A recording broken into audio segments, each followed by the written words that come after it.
C'est mieux, hein. Voilà, que ça fait la place du patron, mais. Sur le schéma. Alors, ça enregistre déjà pas. C'est déjà en enregistrement? Ouais, c'est bien le premier.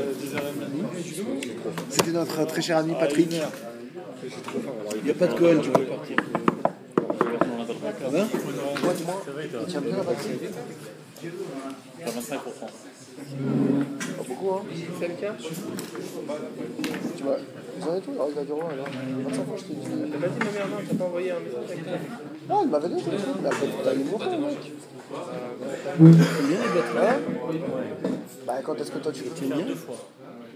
Il est sur Neuilly, donc le jour où t'es chaud, on prend un voiture, on va te demander. Bah, dis-moi. Dis-moi toi.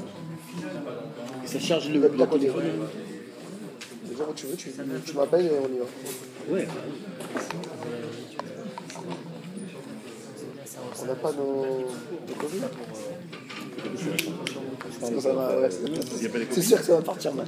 Non, quand t'as pas été noté, il a perdu ta feuille de rap. Non, ça à la fin du show. À la fin du show. Pas un peu, Les cadeaux, non. Ah, d'accord. Je vais deux cadeaux, je savais pas lequel. Ouais, c'est bon. J'ai dit cadeau, il manque le troisième. Cadeau.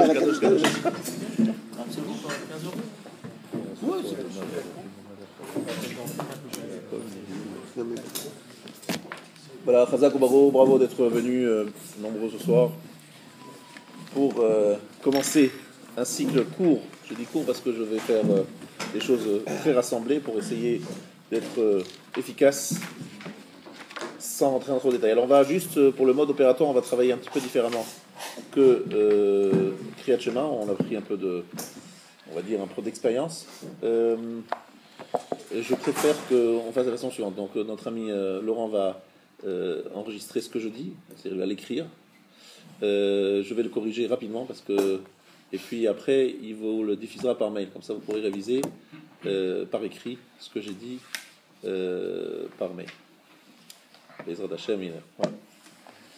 Parce que au niveau des textes, je vais assez vite, je lis vite, je traduis vite, donc ceux qui n'ont pas beaucoup l'habitude en hébreu, ça ne sert pas à grand chose de vous donner les textes en hébreu. C'est-à-dire, bien. Alors on commence le premier shiur sur la Amida. Donc notre cours va se concentrer que sur la Shmoneh Esrei, Amida. Alors je vous rappelle que la Shmoneh Esrei, ça veut dire 18, et Amida, ça veut dire debout.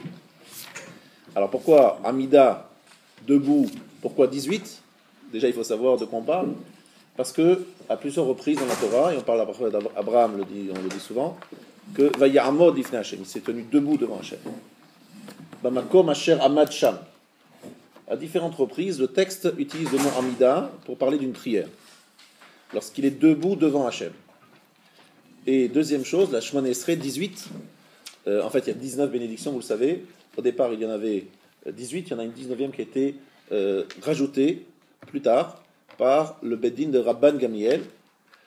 En clair, elle a été ajoutée à cause des chrétiens. Mais les chrétiens, c'est pas seulement les chrétiens, c'est tous ceux qui remettaient en question la Torah orale. C'est pour ça que c'est écrit la Malchinim, Vela Minim, Altehi Tikva. Minim, il s'agit en fait des Rachetevot, des preuves des acrostiches de Ma'amin, Yeshu Notri, celui qui croit en Jésus le chrétien. Ma'amin, Yeshu Notri, ça donne mine. Donc la Malchinim, Vela Minim, Altehi Tikva, puisque c'est une façon de s'opposer à une croyance qui à cette époque-là commence à se répandre. On est donc en l'Empire romain, les Romains combattent au départ le chrétienté, puis après c'est autre chose.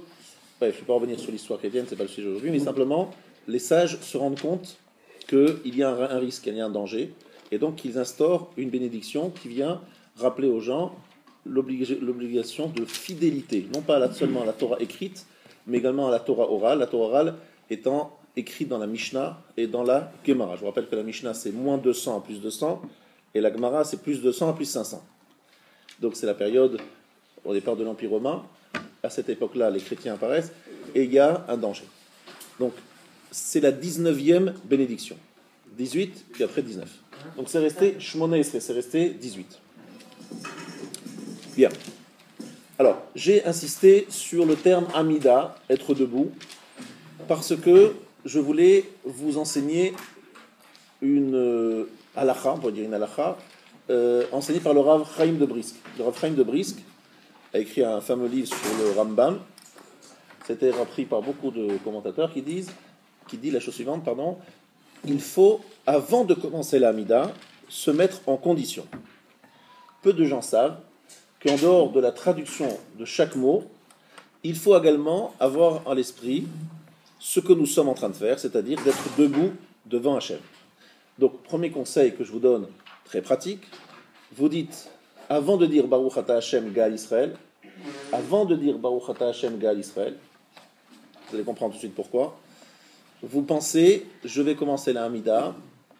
C'est quoi la Hamida? C'est je suis debout devant Hachem qui m'écoute, et on ne le voit pas, mais il est là, il m'écoute, je lui parle, et même je le tutoie. Baruch Ata. Ata, c'est tutoyer. Je le tutoie, il est là, en face de moi, je ne le vois pas, mais je suis debout devant lui. L'idée, évidemment, c'est quoi? C'est d'éviter une routine où on dit des choses comme ça, et surtout de prendre conscience de ce que nous faisons. Nous sommes debout devant Hachem. Debout devant Hachem. Alors, l'Amida, vous le savez, c'est le cœur de la Tfila. Le cœur, l'endroit principal de la Tfila. Et c'est pour cela qu'il n'est pas au début de l'office, parce qu'il y a une préparation, une mise en condition par le schéma et les bénédictions qui le précèdent, les psuké des Imra, les versets des Teilim que l'on dit avant, avec Baruch She'amar Ishtabar, précédemment encore les brachot avec les korbanot. Tout cela, ce sont des préparations pour arriver à l'Amida, concentré, prêt, le cœur ouvert, sensibilisé. Donc il y a une sorte on va crescendo, et nos sages nous disent que c'est un peu comme lorsqu'on rentrait dans le sanctuaire. Lorsqu'on rentrait dans le sanctuaire, il y avait la cour, il y avait une autre cour, il y avait le misbéach à Nechoshet, le misbéach externe, le misbéach interne. Il y avait plusieurs étapes avant d'arriver au Kodesh HaKodashim, le Saint des Saints. Le Saint des Saints, c'est le centre même du Beth Amikdash. Kodesh HaKodashim, c'est lorsqu'on est en train de faire la Hamida.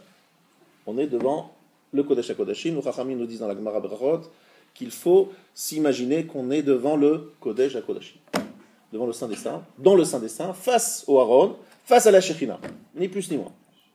Ce qui nous oblige d'ailleurs, halakha lemaaseh, première halakha, on va dire tout à fait halachique que je vous dis aujourd'hui, c'est de se diriger vers le Beth Amikdash. Alors, lorsqu'on est en Chutz Laaretz, par exemple, on est à Paris, on se dirige vers le sud-est. Pourquoi le sud-est? Parce qu'Israël se trouve dans le sud-est.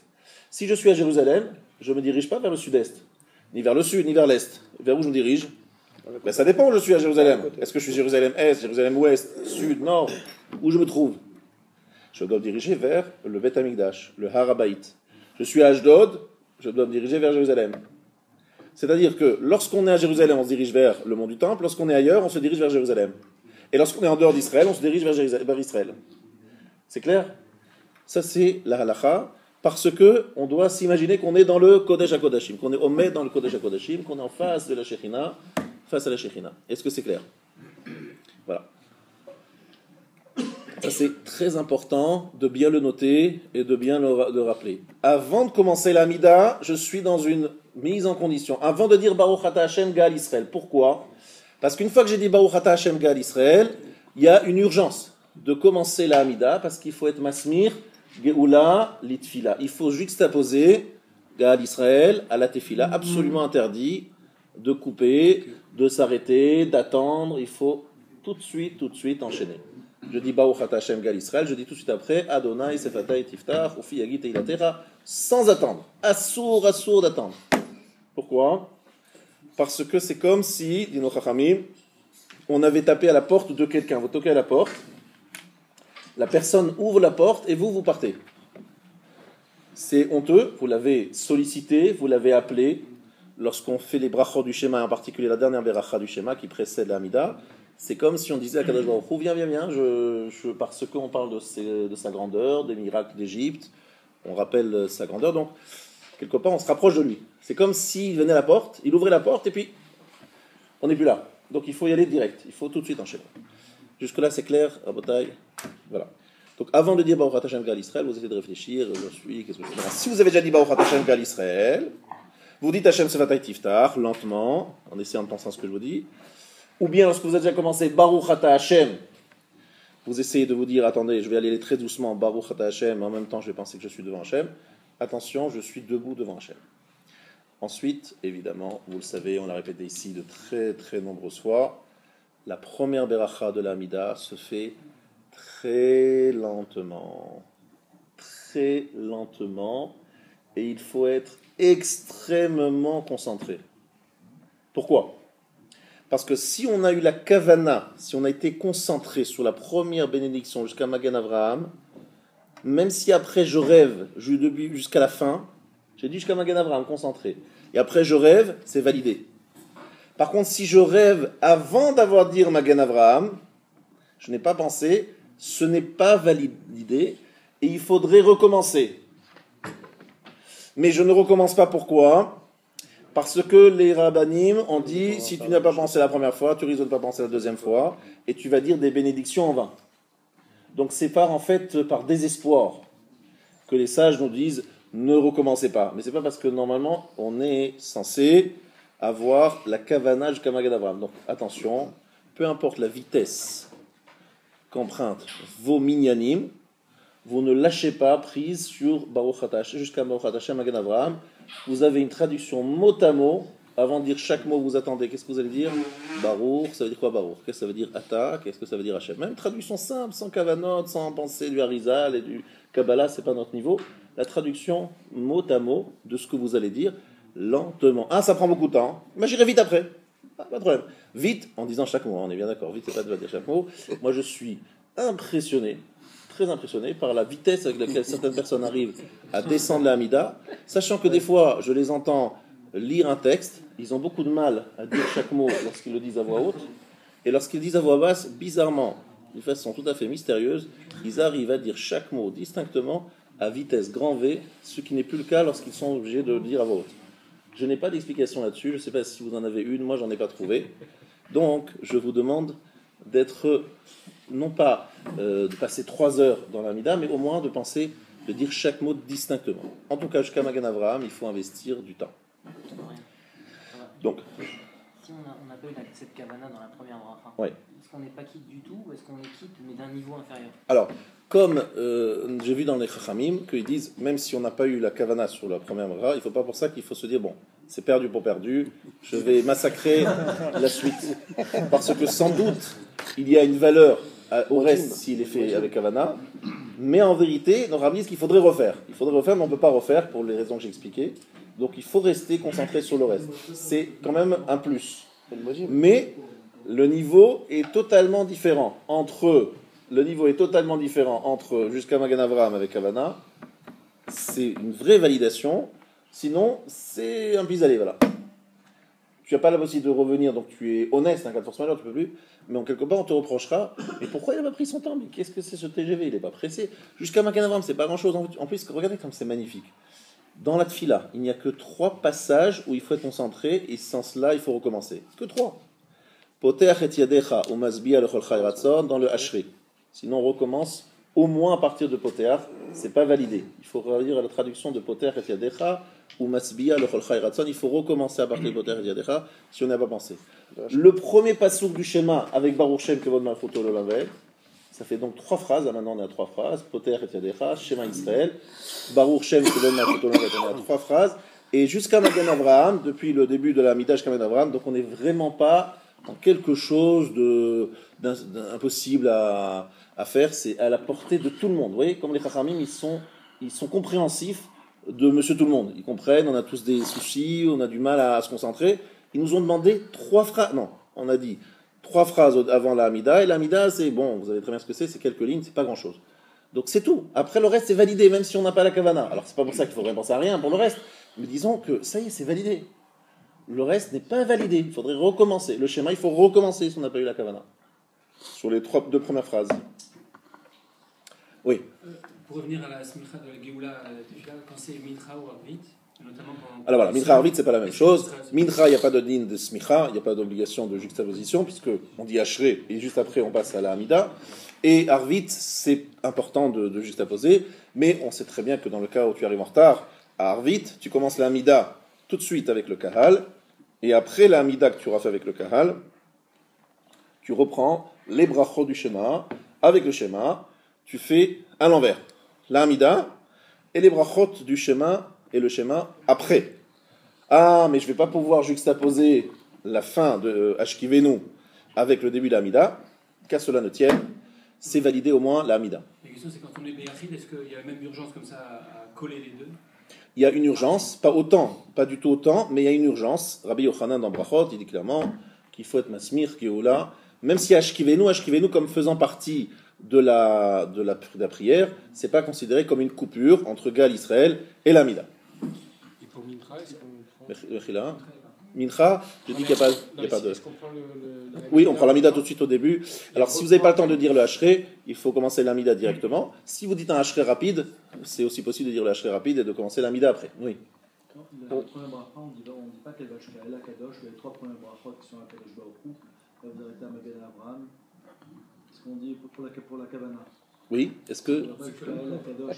Alors, c'est mieux d'aller jusqu'à la Kadosh, vous avez raison, mais là je parle du minimum. C'est-à-dire, pour valider, c'est à Magen Avraham, même si vous avez rêvé après, c'est validé. Magen Avraham, c'est validé.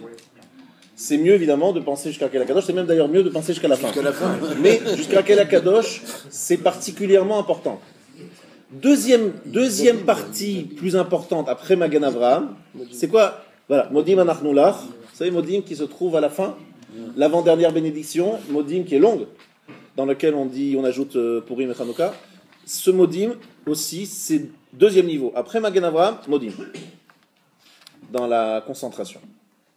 Voilà, ça c'est un point auquel je voulais vraiment insister, c'est vraiment le B.A.B.A., c'est l'entrée de la Hamida. Maintenant, vous allez me dire, à quoi il faut penser lorsque je dis la première bénédiction? Je dis qu'il faut penser aux traductions des mots. Alors, la vérité, c'est que ça serait dommage que je passe du temps, alors qu'aujourd'hui, vous avez toutes les traductions, donc je ne vais pas traduire mot à mot. Je vais simplement vous expliquer les quelques passages qui peuvent un petit peu vous étonner, pour que ça soit plus proche de votre compréhension. Baruch Ata Hashem, Elokeinu Eloke Avotenu. Bon, je pense que là, il n'y a pas beaucoup de difficultés, sauf que lorsque vous dites Yud Kevavke et Elokeinu, vous avez l'obligation de penser à quelque chose. Allons-y. Yud Kevavke, non. Yud Kevavke, le Gaon de Vilna dit qu'il suffit d'avoir une pensée suivante. Maître du monde. Les Ashkenazim, maître du monde. Les Sfaradim, ils disent qu'il faut a priori penser aux deux choses. Maître du monde, qu'il était, qu'il est, qu'il sera. Ça, c'est Yud Kevavke. Donc, deux pensées en même temps. Maître du monde, ça demande pas peu de temps. Donc, Yud Kevavke, ça se dit pas vite, quoi. Avant de commencer Yud Kevavke, on se concentre. Baruch, source des bénédictions. Ata, tu es Hachem. Bon, Baruch, il a plusieurs lectures. Hein. Baruch, il y a au moins 3 ou 4 façons de le comprendre. Mais comme on n'a pas besoin ici de vous dire je ne vais pas rentrer dans toutes les explications. Donc, source de bénédiction, c'est une explication très largement reconnue, même si le Nefesh Hachem dit autre chose. Il y a plusieurs explications. En tout cas, ça ira, ça passe. Là-haut, il valide. Donc, Baruch Ata Hashem, Elokeinu, Veloke Avotenu, notre Dieu et le Dieu de nos pères. Elokeinu, attention, il y a une pensée précise à voir qui n'est pas dans le texte. Il est Balakochot Kulam, maître de toutes les forces, Takif, puissant, d'accord, Balayecholet, qui a tous les moyens, possède tous les moyens. Donc il y a 3 pensées, vous les avez dans certains Sidurim aujourd'hui. Donc chaque fois qu'on dit Elokeinu, il faudrait penser à ça. Elokeinu, Veloke Avotenu, Eloke Avraham, Eloke Yitzhak, Eloke Yaakov. C'est du boulot, hein. Moi, je sais pas comment les gens ils sont si ravis. La vérité, moi, des fois, je deviens fou. Mais si on comprend en hébreu, on n'a pas besoin de traduire.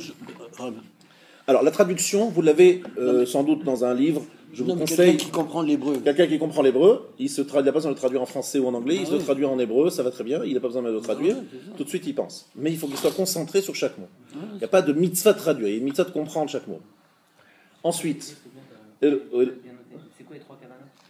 Alors, takif. Bala yecholet, bala kochot kulam. D'accord? Takif, bala yecholet, bala kochot kulam. Oui? Dans ce cas, j'ai déjà vu marqué qu'il fallait aussi avoir Mashgar Lamo Miprat. Est-ce que c'est... Non, c'est pas obligatoire. C'est mieux, mais. C'est mieux qu'on a. C'est mieux. C'est tout est, chaque fois que tu rajoutes un petit peu, c'est mieux. Mais ce qui est mouchouyav, là, je sais le faire, c'est qu'on est mouchouyav. Obligatoire. Ensuite, Rabotai, Eloke Avraham, Eloke Yitzhak, Eloke Yaakov, pour vous aider un petit peu à rendre ça un peu plus, on va dire, proche de vous, je vous donne des petits tuyaux. Pourquoi on répète? Il est le Dieu de nos pères, et on précise, Eloke Avraham, Eloke Yitzhak, Eloke Yaakov. Ce qui vous permettrait de comprendre ça, c'est que Elohim, c'est quelque chose de très loin. C'est difficile pour nous de percevoir Elohim, Hachem, ça nous paraît un peu lointain. Alors, quels sont les moyens extraordinaires? La Torah, elle est magnifique à différents niveaux, et en particulier parce qu'elle est très pédagogue. Elle sait très bien que la Torah, elle est donnée à tout le monde. Donc, il y a plein de gens, des gens plus versés dans la Torah, des gens un petit peu ignorants. Donc, lorsqu'on lit l'histoire d'Abraham, lorsqu'on lit l'histoire de Yitzhak, et lorsqu'on lit l'histoire de Jacob, on a un peu une aperception de Elohim. Pourquoi? Parce que ces gens-là ont vécu selon les lois divines, donc ils sont une sorte de matérialisation de la volonté de Dieu. Donc Abraham, je sais qu'il était généreux, qu'il était ouvert aux autres, qu'il a rapproché les gens. Donc il a en cela fait ce que Dieu voulait. Donc il est une représentation d'un aspect d'Elohim. Yitzhak, il a d'autres qualités, Jacob d'autres qualités. Chacun de ses qualités sont en fait inspirées par Dieu. Éloqué Abraham, éloqué Yitzhak, c'est en fait tout ce qu'il faisait, c'est en regardant en Dieu qu'il essayait de dupliquer, si on peut dire. Ouais. Donc ça c'est la notion de éloqué Abraham, éloqué Yitzhak, éloqué Jacob. Ensuite, quel Elion? Gomel Chassadim Tovim. Alors, quel Elion? Dieu supérieur, bon, Dieu au-dessus. C'est une façon de dire que Akadosh Baruch Hu, il a des calculs. Alors, ça tombe très bien parce que malheureusement, il y a quelques jours, on a vu des choses qu'on a du mal à comprendre, d'accord? On voit des morts comme ça de façon assez violente. Donc, on a du mal à comprendre. Alors, c'est l'occasion dans la Hamida.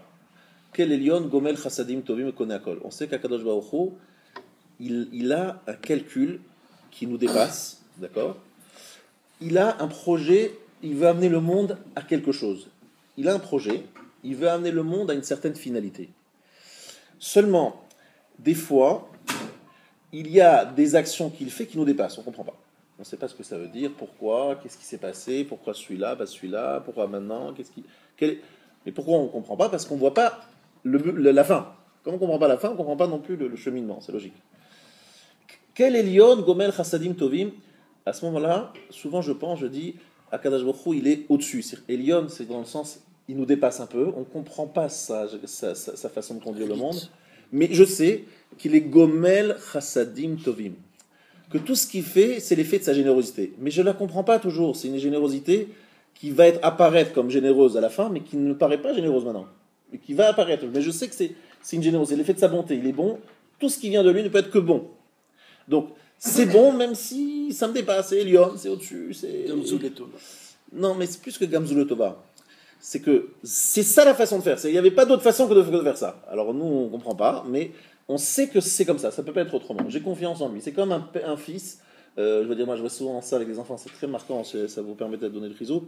On voit les enfants. Et mettez-vous à la place d'un enfant que vous, des fois, vous réprimandez. Mais l'enfant, il ne comprend pas. Il a l'impression que vous le privez de quelque chose. Vous profitez de votre supériorité d'adulte pour le priver de plein de choses. Mais l'enfant, comme il ne perçoit pas le danger, il ne comprend pas en quoi c'est dangereux, il se dit mais mon père et ma mère, franchement, ils ne sont pas sympas. Au fond de lui, l'enfant, il se dit mais... Alors qu'en fait, on le protège de terribles dangers. Mais lui, il n'en est pas conscient. Plus tard, il remerciera. Eh bien, nous, on est comme des enfants. Hachem nous envoie des missiles pas faciles à avaler, mais on sait que c'est pour le bien à la fin. Mais on ne sait pas encore l'expliquer aujourd'hui. Est-ce que c'est clair? Quel Elion, Gomel, Chassadim, Tovim, veut connaître Akol, ou connaît Akol selon les lectures, il fait tout. C'est-à-dire tout ce qu'il a réalisé, toute la création, c'est l'expression de sa générosité. Parce que connaît Akol, ça ne veut pas dire acheter, ça veut dire création. Oui. Chassadim Tovim, pourquoi il y a des Chassadim Raïm? Voilà, Chassadim Tovim, parce qu'en fait, même la façon de faire le chesed, il y a un chesed qui peut être bon, qui est un chesed, mais qui est un chesed qui fait mal, d'accord? Et des fois, on a le choix. On peut faire deux types de chassadim. On peut être généreux, mais cette générosité, cet acte est un acte de générosité. Je vais prendre un exemple d'un chirurgien. C'est clair que le chirurgien, il n'est pas là pour faire mal à qui que ce soit. Il est là pour soigner. Maintenant, le chirurgien, il peut anesthésier, et il peut ne pas anesthésier. Bon, là, je prends un exemple un peu lourd, un peu gros. Donc, même s'il n'anesthésie pas, il attache le patient sur on dira plutôt le billard. Voilà. On sait que c'est pour le bien, il ne le fait pas pour le mal. Mais ça fait mal, quoi. Ça veut dire qu'on est ma'amin qu'Akadosh Baruch Hu, non seulement il nous fait quelque chose de bien, mais il a choisi la meilleure solution, pas celle qui fait le plus mal. Nous, on pense que ça fait très mal et on ne comprend pas. En fait, s'il avait choisi la solution qui fait le plus mal, ça serait beaucoup plus mal. Mais on n'en est pas conscient parce qu'on ne sait pas quelle était l'autre option. Donc c'est pour ça qu'on doit être Gomel Chassadim Tovim, Vekone Akol, et il fait tout. C'est-à-dire que tout ce qui se réalise sur terre, tout ce qui est fait, c'est l'effet de sa générosité. Et c'est très important à ce moment-là de bien être Mechaven, que tout ce qui se passe sur terre, c'est l'effet de sa générosité. Gomel Chassadim Tovim. C'est un moment très important d'Emouna. Ensuite, Zocher Chasdei Avot, c'est facile, la générosité des patriarches, qu'il se souvient de la générosité des patriarches. Ou Mevi Goel Ivne Vnehem, il apporte une délivrance à ses petits-fils. On comprend que les petits-fils, ils doivent quand même correspondre un petit peu aux patriarches, parce que si les petits-fils, ils n'ont aucun rapport avec les patriarches, il peut y avoir une coupure entre la transmission et surtout l'héritage. Donc, Gomel Chassadim Tovim. Pardon ? Alors, Livne Vnehem, bonne question. Pourquoi c'est pas écrit Livnehem ? Pourquoi c'est écrit Livne Vnehem ? Donc, les enfants des Avot, c'est qui ? C'est les Shvatim, c'est-à-dire les tribus d'Israël. Et les petits-fils, ce sont les descendants des Shvatim. Jusqu'aux Shvatim inclus, il y a un statut spécial. Donc, c'est pour ça qu'on parle de Bnei Vnehem. Shvatim, c'est un statut particulier sur lequel je ne vais pas m'allonger, mais qui est particulier. Donc, on parle de Bnei Vnehem, mais d'une façon pshatique. Ça veut dire Bnei Vnehem, ça veut dire les descendants, d'une façon plus générale. Bnehem, ça peut être les fils, alors que Bnei Vnehem, ça veut dire la descendance. Le Ma'an Shemo Be'ahava. Alors là, attention, faites attention à ces mots. Là, les gens ils lisent aussi très vite. Il faut faire attention à ce qu'on dit. Le Ma'an Shemo Be'ahava. Il faut s'arrêter aussi. Le Ma'an Shemo, ça veut dire pour son nom. C'est quoi pour son nom ? Ça veut dire, attention, je suis Ma'amin, Be'emuna Shlema, que tout ce que Hachem va me faire à moi et au peuple juif, c'est pour dévoiler son nom, pour que son nom apparaisse aux yeux des nations. Ça, c'est le Ma'an Shemo. Mais je sais que c'est bon pour moi, j'ai fait une bonne affaire, parce que si c'était pas le Ma'an Shemo, s'il n'y avait pas un calcul pour Hachem, je ne sais pas ce que le peuple juif, s'il serait garanti d'être là au rendez-vous de l'histoire, à la fin de l'histoire. Donc on a la chance, c'est qu'on est quelque part marié. C'est comme un mariage qui s'est fait, avec des petites turbulences dans le mariage, d'accord. Mais comme monsieur, il sait que c'est sa femme sait que c'est monsieur, c'est une famille. Il faut bien qu'on finisse par s'arranger, parce que sinon, la maison peut se détruire. Or, Akadosh Baruch Hu, il s'est dit, moi, je ne vous quitterai jamais, je ne prendrai pas d'autres femmes à part vous. Donc il est embêté, parce que quelque part, il s'est marié avec une femme un petit peu volage, et un petit peu, pas toujours très fidèle. Ça s'appelle le peuple juif, des fois on s'oublie un peu, et on va avec d'autres nations. Et puis, voilà. Donc le Ma'an Shemo, c'est-à-dire, pour que le nom d'Hachem soit... Il nous a choisi comme partenaire, comme révélateur de son nom. Alors ça nous coûte très cher, parce qu'il y a des gens qui apprécient pas trop, ils disent attendez, c'est pas vous, c'est nous, pourquoi, de quel droit, etc. Bon, mais c'est comme ça, c'est ça malheureusement, il faut bien avoir le choix, on est les chouchous, les Ma'an Shemo, mais être chouchou ça le coûte. Mais Ahava avec amour, c'est-à-dire que même si c'est pour notre bien, il y a plusieurs options, il choisit Ahava, il s'agit de le faire le mieux possible, le moins difficilement possible. Exemple, Yaakov Avinu, il est descendu en Égypte, il aurait dû descendre avec des chaînes en fer, il est descendu avec des chaînes d'amour, c'est-à-dire l'amour de son fils. Donc on devait aller en Égypte, on devait être en exil, on devait passer par l'Égypte, mais Hachem a choisi Be'ahava de le faire d'une façon plus sympathique. Ensuite, Melech, roi, Ozer, il aide, Moshia, il sauve, Magen, il protège. Comprenez bien la progression. Ozer, je me bats avec mon Yetzara, il m'aide. Ensuite, Moshia, il me sauve du Yetzara. Ah, je suis content. Mais Magen, il me protège, que le Yetzara ne revienne pas. Ozer, il aide. Moshia, il sauve. Magen, il protège. Est-ce que jusque-là, c'est clair ? Franchement, c'est facile, j'essaie de faire les choses les plus simplement possible. Mais je vous demande de faire la chose suivante. Maman, je vous demande de faire la chose suivante. Prenez un moment dans votre vie très chargée, très, très, très chargée, pour réviser, c'est-à-dire relire la bracha, peut-être rajouter des commentaires personnels, parce que là je ne suis pas donné, vous imaginez combien d'explications, c'est des prophètes qui ont fait ça, 120 prophètes, bon, c'est des tronches, hein. C'est pas l'explication de Rav Ariel qu'ils attendent, là je vous dis vraiment l'explication Pachout.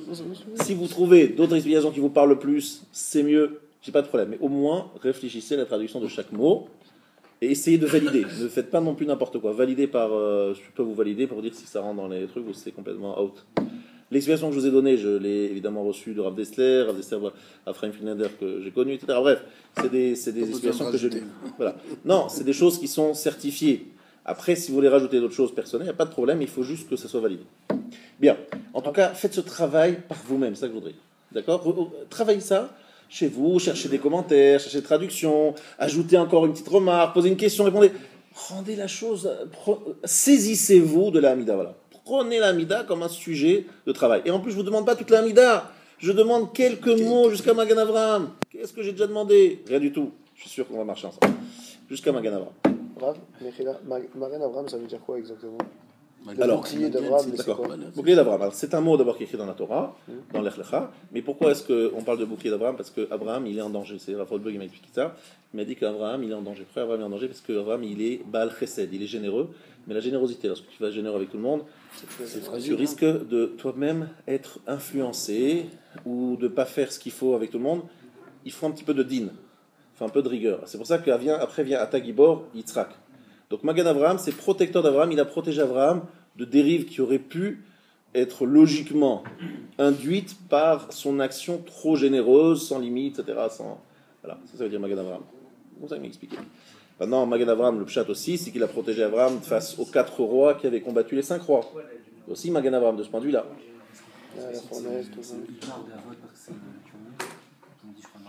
Alors, pourquoi est-ce qu'on parle d'Abraham plus que des autres ? Tout simplement parce qu'on parle d'Abraham, parce que c'est la première bracha. La deuxième bracha, c'est Yitzhak, et la troisième bracha, c'est Yaakov, tout simplement.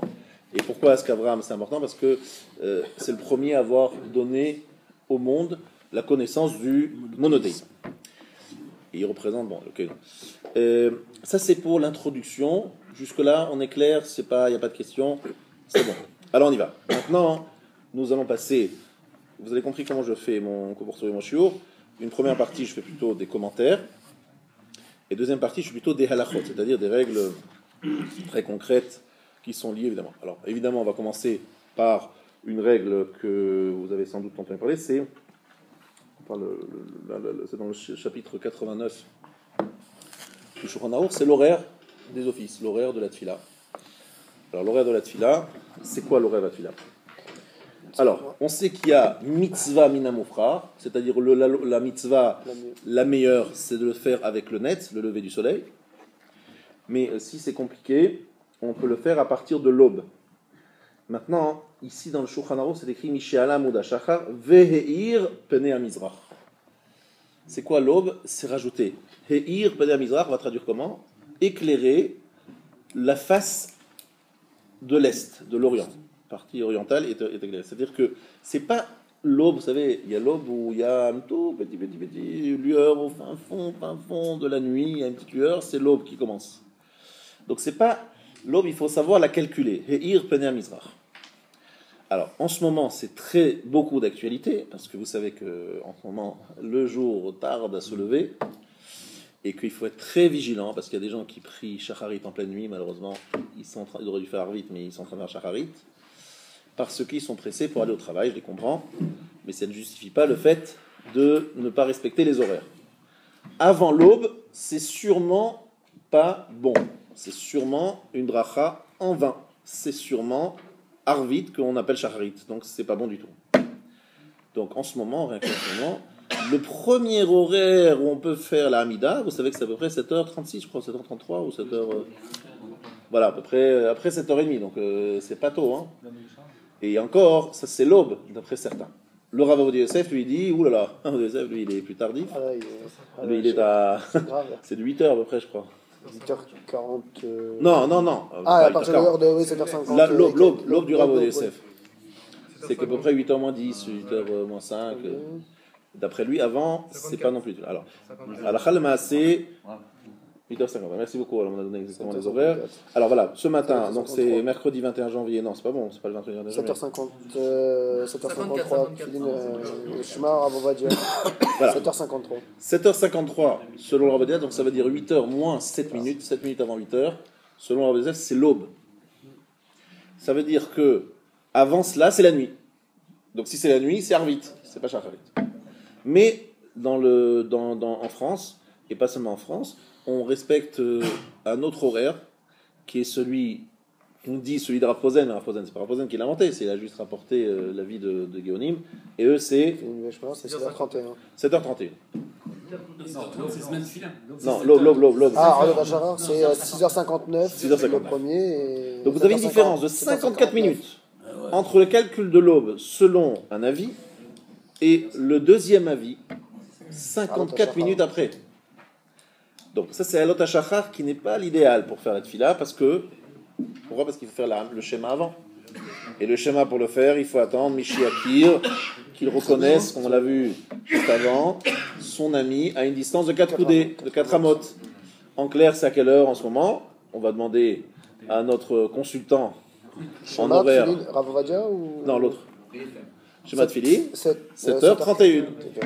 Ça veut dire qu'en fait, aujourd'hui, on pourrait commencer à Ishtabar, juste après Ishtabar, à 7h31, et commencer juste après les brachos du schéma, le schéma, la Hamida, sans problème, selon le Rav Posen. Selon le Rav Yosef, c'est à partir de 7h53, ou même un peu plus, 54 ou 55, on peut commencer.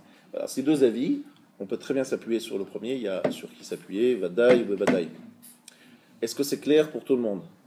On ne peut pas faire la Hamida en pleine nuit, il faut la faire au moins à partir de l'aube. Mais même l'aube, c'est un Bedi Avad. Oui, parce qu'il dit que Rav Ovadia, c'est que pour les gens qui travaillent. Pour les gens qui travaillent, qui n'ont pas le choix, etc. Les employés, il a dit. Voilà. Les employés. Donc ça, c'est clair et net. Maintenant, le deuxième timing très important, c'est jusqu'à quelle heure? Et jusqu'à quelle heure, vous le savez, c'est jusqu'à la 4e heure, c'est-à-dire jusqu'au tiers de la journée. Le schéma, c'est le quart. Le quart. Et la Hamida, c'est jusqu'au tiers de la journée. Ah, mais j'ai dépassé le tiers de la journée.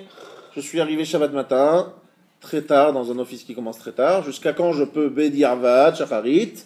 Jusqu'à Chatzot. En ce moment, Chatzot, c'est pratiquement 13h. Un petit peu avant 13h. Donc, a priori, jusqu'au quart, jusqu'au tiers, et a posteriori, jusqu'à Chatzot, jusqu'à la moitié de la journée. Après la moitié de la journée, alors attention, si vous vous réveillez tard un matin et que vous êtes après Chatzot, vous ne pouvez pas faire Shacharit, on est d'accord ça. Vous attendez un petit peu, vous faites Mincha, éventuellement vous faites 2 fois Mincha pour compléter Shacharit. 11h33 Mais normalement, on est censé compléter que lorsque vraiment on a un cas de force majeure. Je ne sais pas si c'est un cas de force majeure, votre grasse matinée, mais imaginons que c'est un vrai cas de force majeure. Alors vous pouvez faire 2 fois Mincha pour rattraper un petit peu Shacharit. Mais vous avez raté le schéma certainement, c'est une bitul mitzvot aseh. C'est annuler une mitzvah positive de la Torah qui nous oblige tous les matins et tous les soirs de dire le schéma, quoi qu'il arrive. Au moins le premier chapitre, on va dire, du schéma. Au moins le premier chapitre du schéma. Est-ce que c'est clair? Ouais. L'idéal, on a dit le début de l'horaire, c'est le net.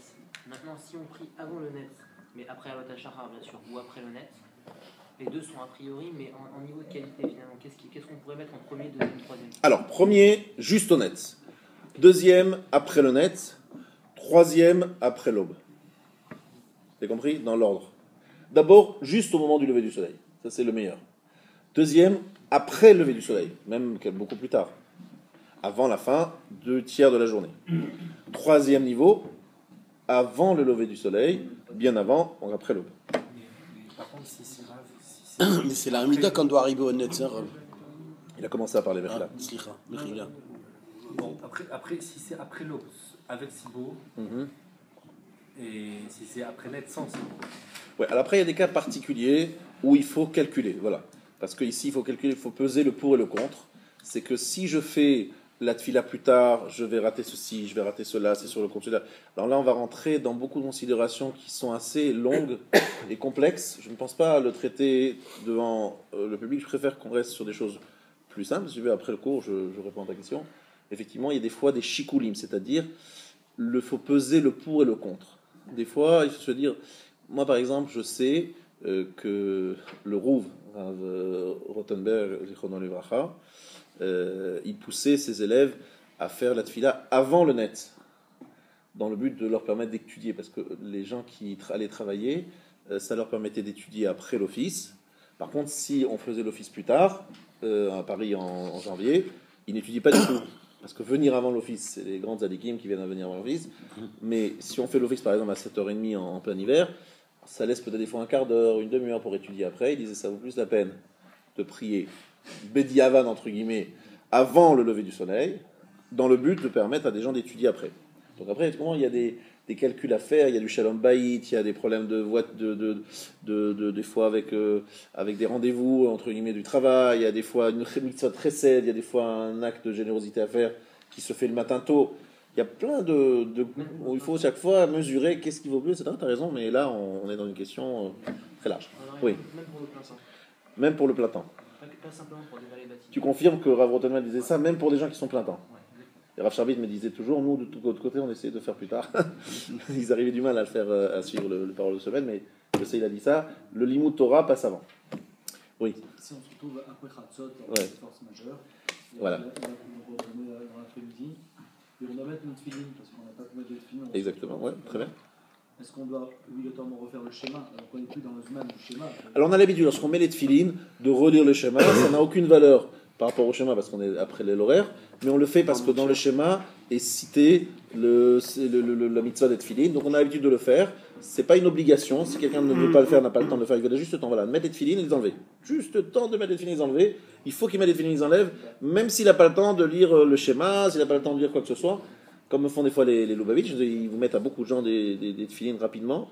Rien que le fait d'avoir mis les tefilines, peut-être, on a accompli la mitzvah. Après, c'est mieux de lire la paracha du schéma, puis après, c'est bien de lire aussi Kadesh, avec Vera, mais c'est des plus. Mais à la Khalamassé, j'ai mis les tefilines, c'est bon. Même si ça a pris 30 secondes. C'est clair? Voilà.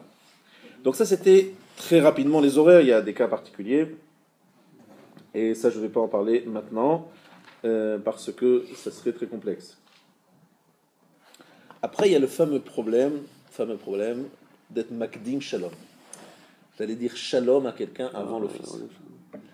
Je sais que c'est pas évident à Paris de gérer ça dans des synagogues où tout le monde se souhaite Shabbat Shalom avant de commencer la prière. Il y a des gens qui se déplacent, des gens vers les autres, Shabbat Shalom. Les bisous. Shalom, Shabbat Shalom, les bisous, et comment ça va, et la belle-mère, la grand-mère. Et comment t'as mangé hier soir, et comment t'as dormi, et comment ceci, cela. Ça devient une grande histoire parce que l'office il est long, on est Shabbat, on prend le temps, c'est sympathique, c'est convivial, c'est agréable, etc. Alors évidemment, le mot shalom, c'est pour ça que nous on dit Good Shabbos, les Ashkenazim, vous allez peut-être vous convertir au Ashkenazisme. Good Shabbos c'est bien parce qu'il n'y a pas le mot shalom. Parce que le mot shalom il pose problème. Pourquoi le mot shalom il pose problème? Parce que shalom c'est un des noms de Dieu. Et appeler shalom à quelqu'un, c'est-à-dire saluer quelqu'un en disant shalom, c'est quelque part mettre le nom de Dieu sur une personne avant que nous nous adressions à lui. C'est un peu comme si un manque de respect par rapport au Dieu à qui on doit d'abord s'adresser, puis après on utilise son nom, on parle de son nom par rapport au salut d'un être de chaque. C'est une question de priorité. Alors, il y a des coulottes, il y a des gens qui se permettent certaines choses parce qu'ils disent on a déjà fait des brachot. Vous voyez ce que je veux dire, on a fait des brachot à la maison, donc on a déjà commencé un peu l'office. Mais c'est vrai qu'a priori, il vaut mieux trouver un autre noussar, une autre façon de saluer que le mot shalom. C'est-à-dire, aujourd'hui en France, on dit bonjour. Si on passe à côté de quelqu'un, on ne répond pas bonjour, je trouve que c'est un manque de derech, donc on répond, etc. Si quelqu'un attend qu'on vienne vers lui, on lui dit juste bonjour, ça va mieux. Il n'y a pas de problème. Il y a juste le Shabbat où, comme on utilise le mot Shabbat Shalom, c'est un petit peu plus compliqué. Voilà. Mais sinon, dans la semaine, on ne se dit pas Shalom, tellement on se dit comment ça va, bonjour. Non, si vous voulez prendre la phrase écrite dans la Gemara, Safra de Maratav, ça à quelqu'un, il vous regarde avec des yeux de malenfrie, il vous dit mais qu'est-ce qui t'arrive? Oui, j'étais au cours de Rav Gay sur la Hamida, il dit bon, je pense qu'il faut que tu changes de cours. Safra de Maratav. Oh là là, c'est un terme araméen qui veut dire le matin de monsieur est bon. C'est en fait bonjour. C'est Safra, ouais, Safra. Bonjour, c'est pas la peine de faire. Je veux bonjour. Voilà. Il faut une demi-heure pour lui expliquer la fila. Boker Tov en hébreu, c'est on va dire ça passe. Maintenant, d'aller chez quelqu'un à la maison, c'est-à-dire d'aller se rendre chez quelqu'un, ça pose un autre problème. Même si je dis pas shalom, parce que je vais chez lui, je commence à parler avec lui, etc. avant l'office, c'est pas recommandé non plus. Il faut d'abord faire son office et après le voir. Alors, il y a des cas particuliers, je sais, où il y a des problématiques diverses et variées. Après, à vous de prendre conseil. Si vous avez une question sur ce sujet-là, je voulais quand même vous le rappeler. C'est dans le Siman Pétet, vers Alachabet, c'est dans la Gemara Brachot, c'est écrit explicitement. que c'est un problème. Shmo shel HaKadosh Baruch Hu Shalom. Ah oui, sa femme. Pardon? Sa femme le matin. Voilà, sa femme par exemple lui dit bonjour, Boker Tov, comment ça va? Mais tu dis pas le mot Shalom. Mais tu vas pas vers elle, c'est pas que tu vas vers elle parce qu'elle est à côté de toi. Mais par exemple, mon problème c'était d'aller voir quelqu'un avant l'office, commencer à lui parler, etc. Bon. Il faut voir. Non, mais il faut poser des questions parce que des fois il y a des situations un peu particulières. Des questions très particulières. Donc je vais rester un petit peu sur le flou parce que je ne veux pas rentrer trop dans le détail. Je vous ai invité à éviter le mot shalom, à ne pas aller chez quelqu'un pour le saluer. Par contre, répondre à quelqu'un qui vous salue et ne pas faire genre le type le type un peu lourd. Qui a fait le cours du Rav. Voilà, qui a fait le cours du Rav et qui dit bon, le Rav m'a dit que c'est interdit de se saluer. Je ne veux pas endosser cette responsabilité, sachant qu'il y a beaucoup de permissions, il y a différents chitotes dedans. D'accord. Je sais pas, je serais vraiment. Le problème aussi, il faut bien comprendre que le problème que les Chachamim ont trouvé aussi, c'est qu'on risquerait de s'oublier. C'est lorsqu'on va chez les gens, se saluer, etc., on risque de parler, et que le temps passe. Vous voyez ce que je veux dire? Il y a aussi ce côté-là, c'est-à-dire ne pas prendre trop de temps sur d'autres choses et ne pas tout de suite s'engager dans sa prière. Ça risque de nous faire oublier la prière. Ok? Évidemment, il est permis d'étudier avant. Évidemment, faites attention parce que je sais que ça risque de vous arriver. Vous êtes en plein milieu d'une sougia, vous risquez d'être tellement pris par le sujet de la Torah que vous risquez d'oublier. Alors ici à Aleph, on a pris les devants, on sait que c'est un grand risque. Et pour éviter ce risque très très grand, on sait, dans tous les endroits où on peut étudier, il y a des offices qui commencent. Donc vous ne pouvez pas vous oublier. Baruch Hashem. Trouvez la parade. Alors évidemment, le vrai problème, c'est qu'est-ce qu'on a le droit de faire avant de prier? Est-ce qu'on a le droit de travailler? Est-ce qu'on a le droit de faire quelque chose? De manger, etc. Alors voilà. Alors, Imitri lechol kodem alot hashara. S'il a commencé à manger avant l'aube, tsarich lafsik, veillez shomrim sheno tsarich lafsik. Certains disent qu'il faut s'arrêter, d'autres disent qu'il n'est pas nécessaire de s'arrêter. D'accord?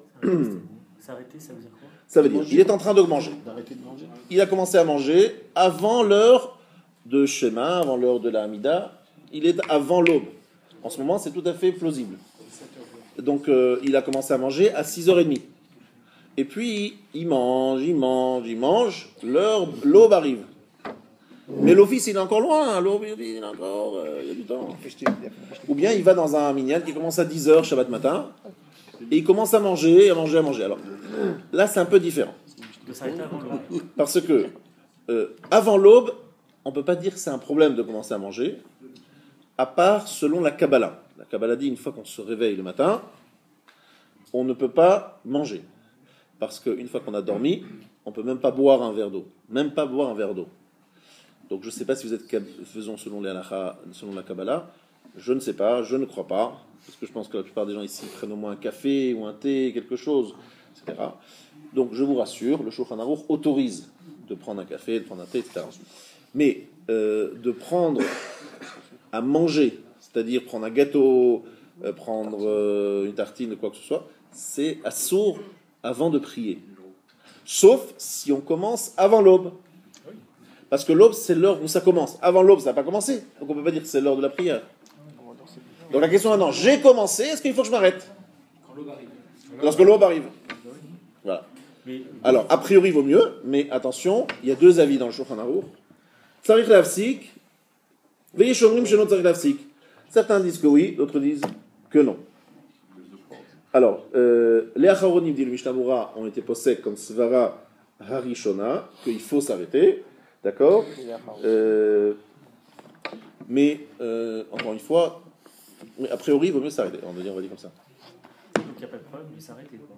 Avant Alot HaShachar. Voilà. Il n'y a pas de problème de s'arrêter, j'ai pas compris ce que ça veut dire. Il y a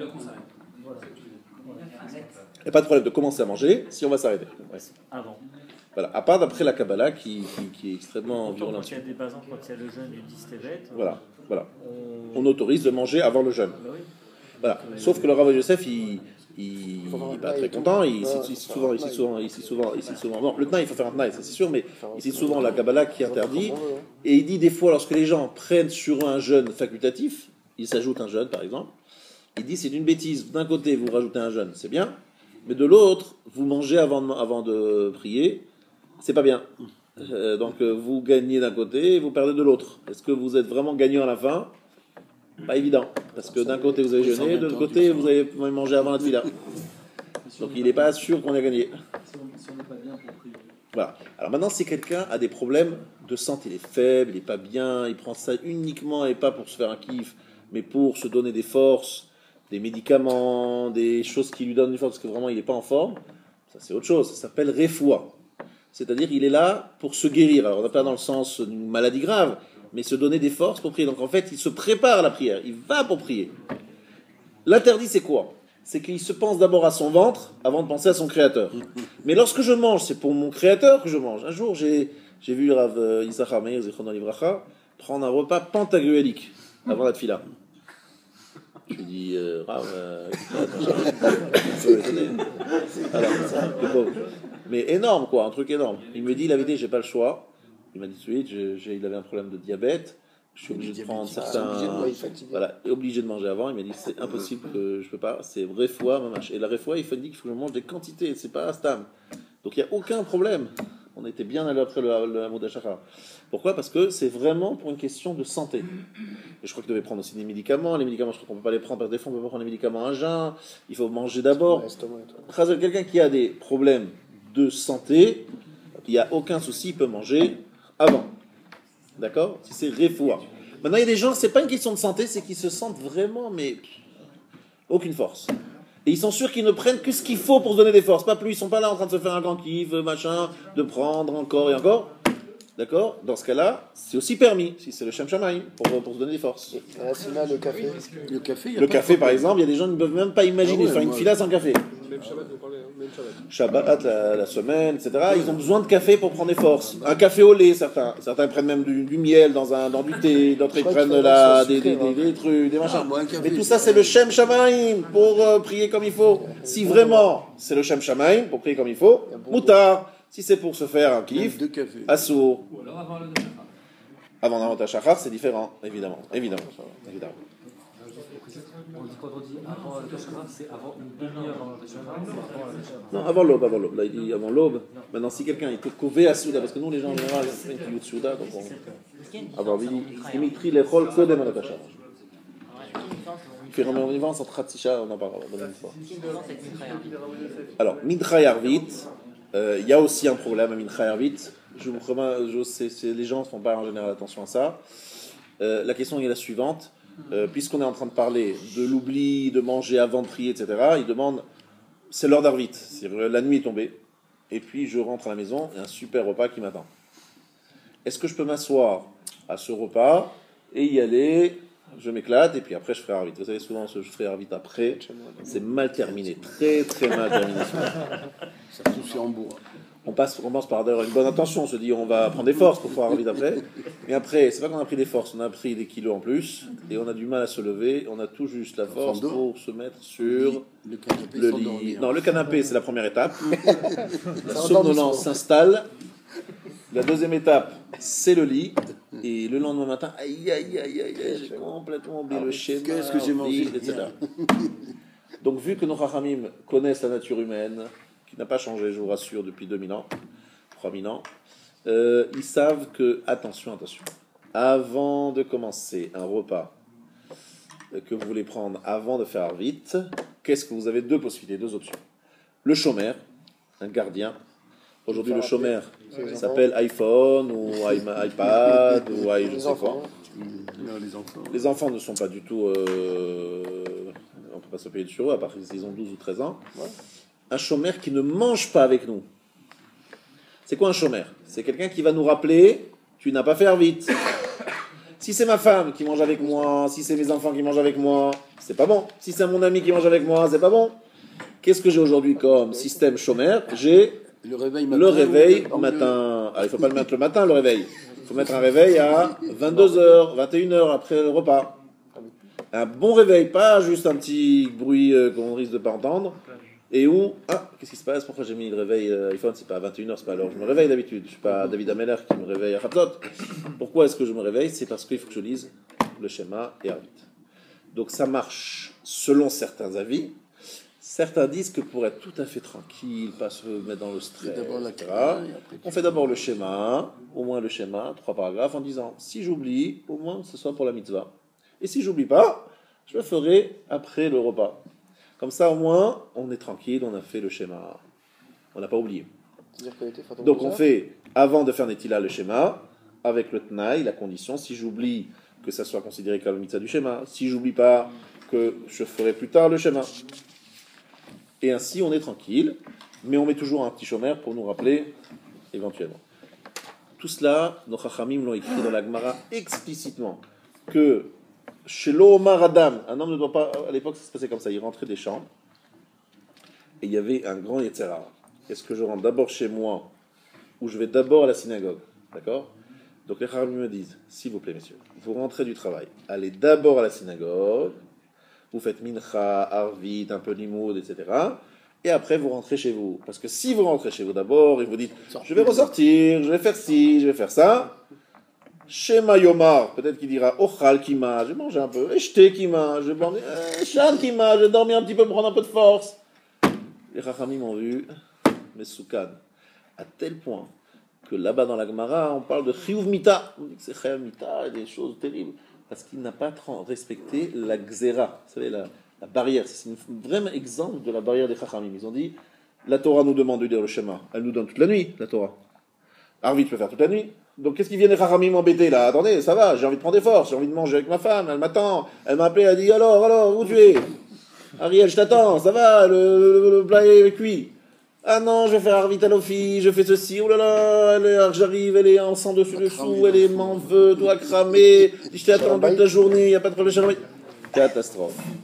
Parce que mon Hachem, il y a toujours la femme qui est l'excuse pour le mari de tout ce qu'il ne veut pas faire. Non, mais c'est à cause de ma femme, vous comprenez, je ne veux pas la laisser seule, je veux manger avec elle, etc.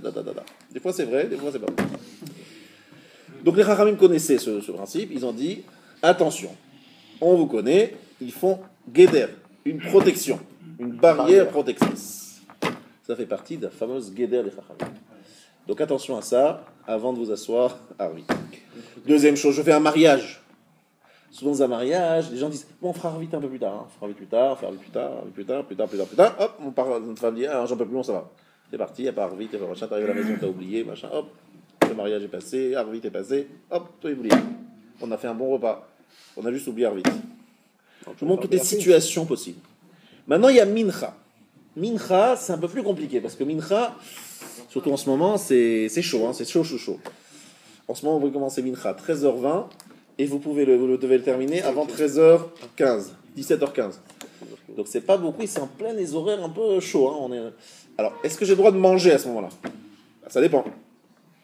Un plat qu'on prend comme ça, entre deux trucs, il n'y a pas de souci. Mais c'est ce que je fais, motzi. Je fais Netilat Yadayim, motzi, je m'assois, je fais un repas. Normalement, il faut faire mincha d'abord. Pourquoi? Parce que si je mange d'abord, je risque de laisser passer encore une fois le zman. Maintenant, si je sais que j'ai un minyan kavua, je sais que tout le monde y va, il n'y a pas de risque. J'ai un minyan kavua, minyan fixe, je sais tous les jours que je vais là-bas, pas de risque. Mais s'il n'y a pas de minyan et je commence à m'asseoir manger, peut-être que je risque d'oublier. Donc je fais d'abord mincha et ensuite je mange. Ah, je ne veux pas parce que pour une raison X je ne peux pas. Je mets un chômeur. De nouveau, ma petite sonnerie sympathique qui me rappelle que je dois faire mincha. Est-ce que c'est clair, monsieur? Chômeur, n'oubliez pas le chômeur Israël. Pour Arvit, vous avez dit que. Et comment ça se passe quand c'est l'hiver? Alors, c'est l'été? C'est l'été. Il faut attendre jusqu'à 11h pour pouvoir manger? Alors non, alors l'été, aucun problème, puisqu'il fait encore jour, donc c'est pas l'heure de faire Arvit, donc il n'y a pas de problème de manger. Le problème, c'est lorsque c'est l'heure. Donc on arrive jusqu'à l'heure, d'accord. Alors, le problème qu'il y a, des fois, je vous explique très franchement, c'est que vendredi soir, on se ramène à la maison pour manger le repas de vendredi soir, dans la demi-heure de la sortie des étoiles. Et à ce moment-là, on va faire le kidouche. Madame, elle attend, les enfants, ils attendent, la famille attend. Il y en a certains qui disent, attention, il faut attendre la sortie des étoiles pour commencer à faire le kidouche, motzi, parce que la sortie des étoiles, je vais faire le schéma, ensuite le kidouche et le motzi. Et ça commence dans la famille à chauffer fort.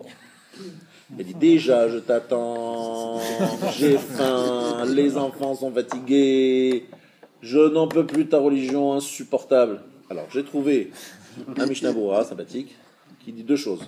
Si des gens attendent à cause de ça, tu as le droit de commencer, d'autant plus que tu as déjà fait le schéma à l'office dans le premier arvit qu'on fait vendredi soir en été. On le fait, c'est vrai, avant la nuit.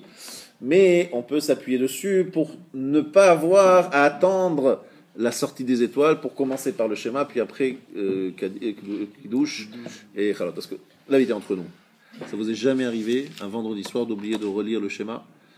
Je pense que c'est arrivé, surtout que le vendredi soir, le repas est assez lourd, les gens traînent, les gens sont épuisés, la boucha coule à flot, la dame route s'en mêle, le couscous nous achève, et s'il restait encore un peu de place, il y a les gâteaux au miel, mais alors là, c'est le coup de massue, et on se lève péniblement de la truc, et on a tout juste la force pour avoir un des yeux suffisamment ouverts pour ne pas tomber dans la cage d'escalier.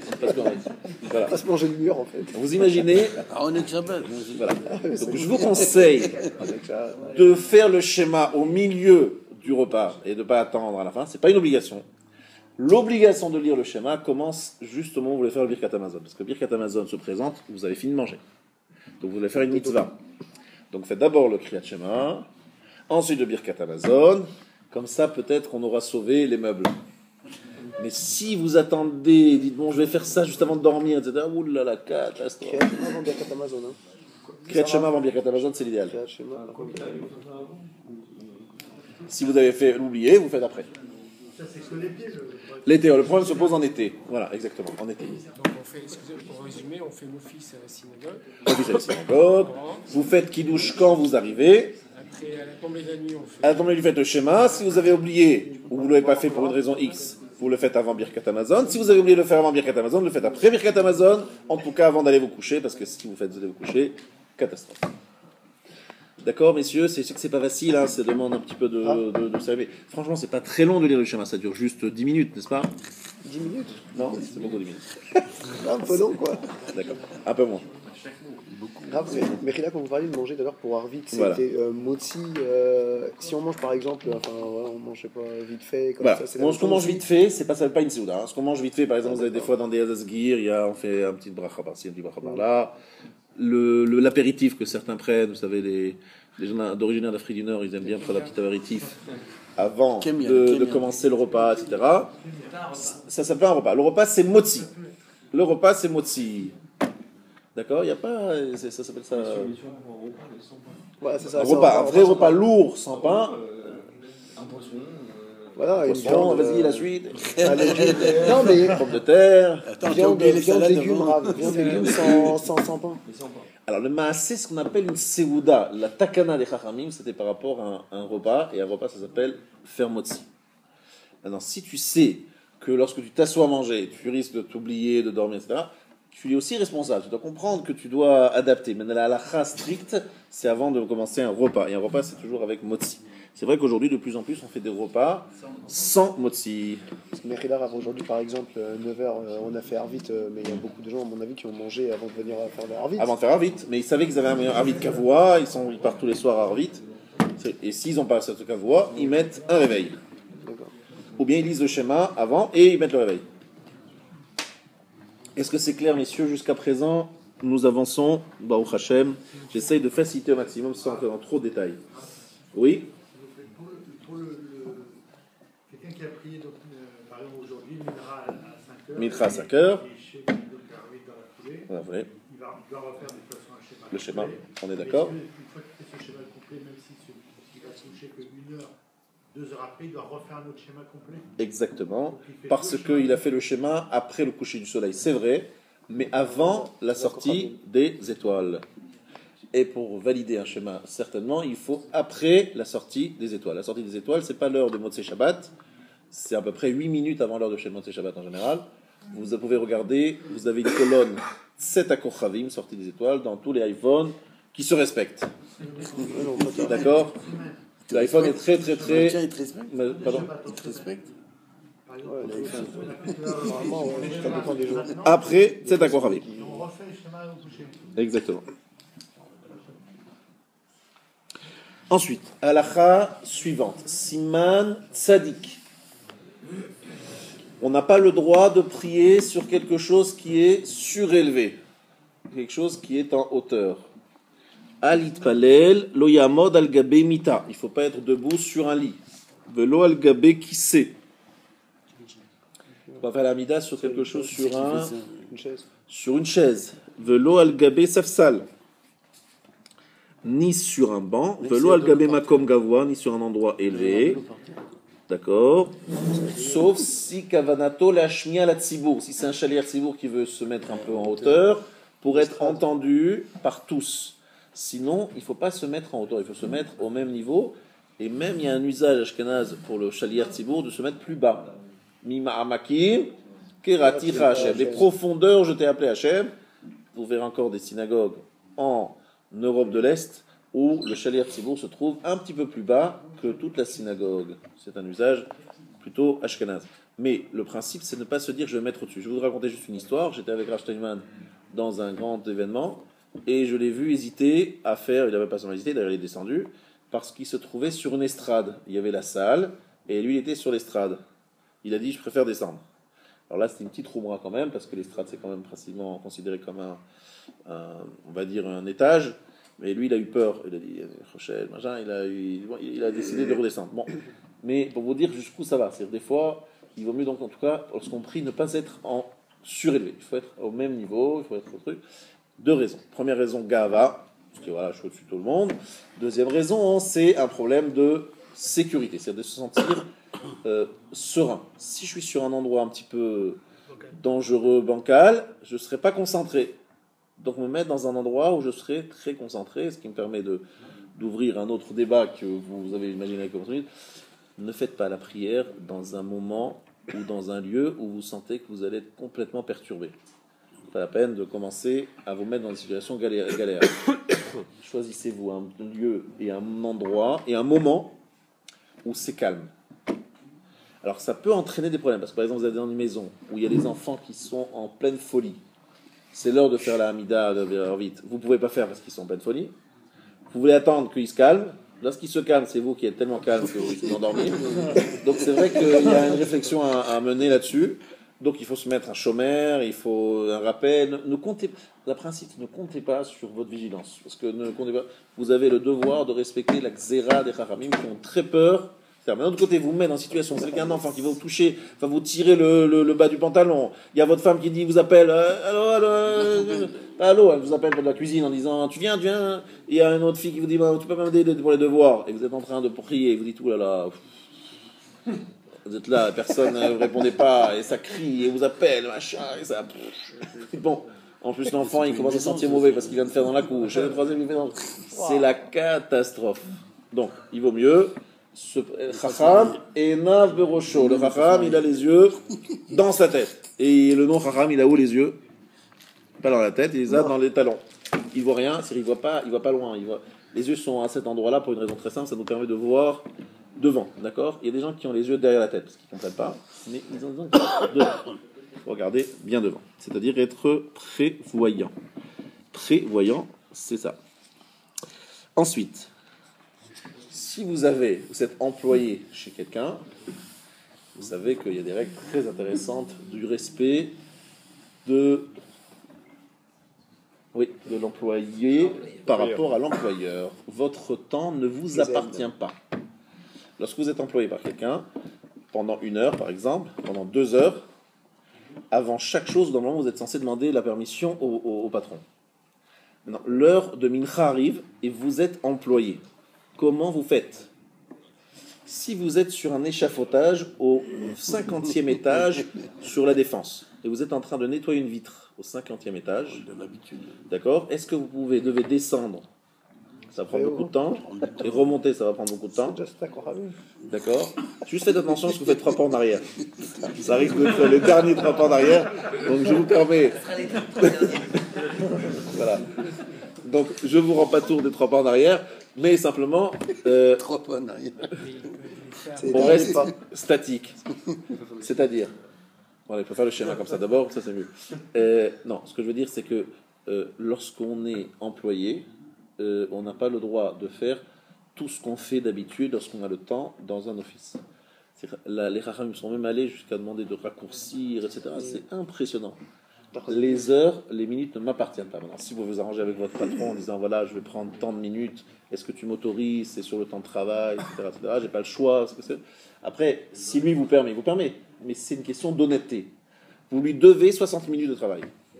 C'est important de le rappeler parce que je ne dis pas ça simplement parce que pour le Latfila, je sens que la plupart des gens ont perdu la notion de ce que c'est être employé. Être employé, c'est devoir tant de minutes à son employeur. Si j'enlève une minute pour mes problèmes personnels, par exemple j'ai un coup de fil ou j'ai un message qui m'arrive par WhatsApp, SMS, mail, MMS, etc., il y a des gens qui ont le sentiment que les messages reçus sont dorés toute la Torah, repoussent la Torah, la Tfila Betzibour, la Amida, la Psaka, c'est une mitzvah de Horaïta, il faut absolument répondre et relire dans l'heure.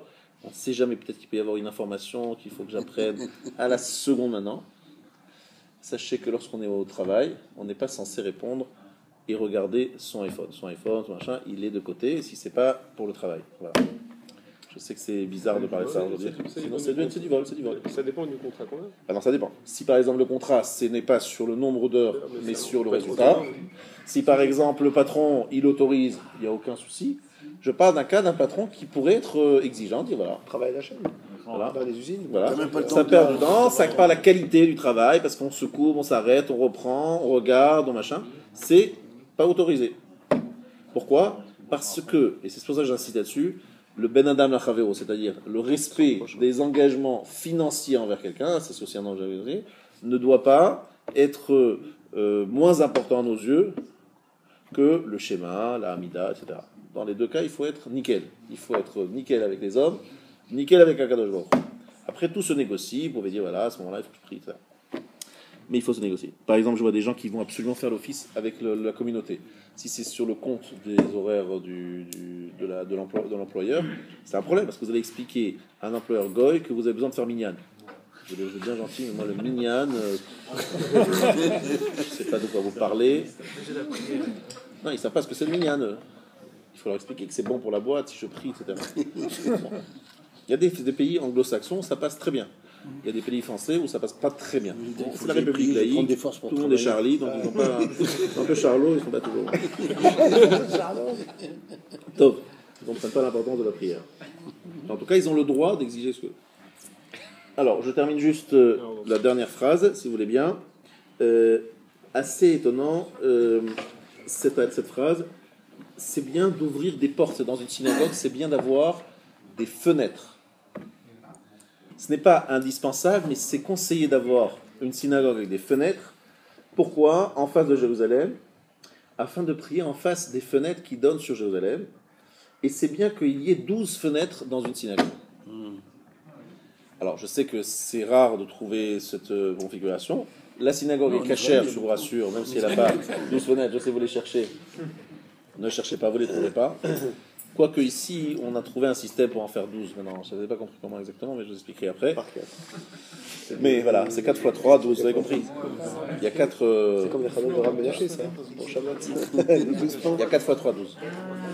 Moi, je sais pas, c'est... Mais vraiment, ça vient de sortir. Hein. C'est absolument pas prévu au départ.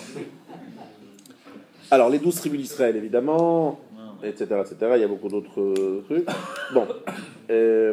C'est bien de prier en face d'un endroit où il y a une fenêtre pour se diriger vers Jérusalem. Bon.